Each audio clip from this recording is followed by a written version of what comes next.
the ideal form of everything would change depending on the context, just exactly like Darwin put it.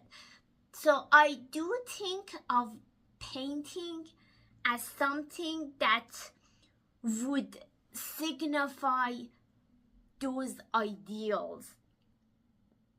It would put it in a form that one would aspire to, and at the same time, from the creator perspective, the technique, the way to describe those forms, it's not fixed.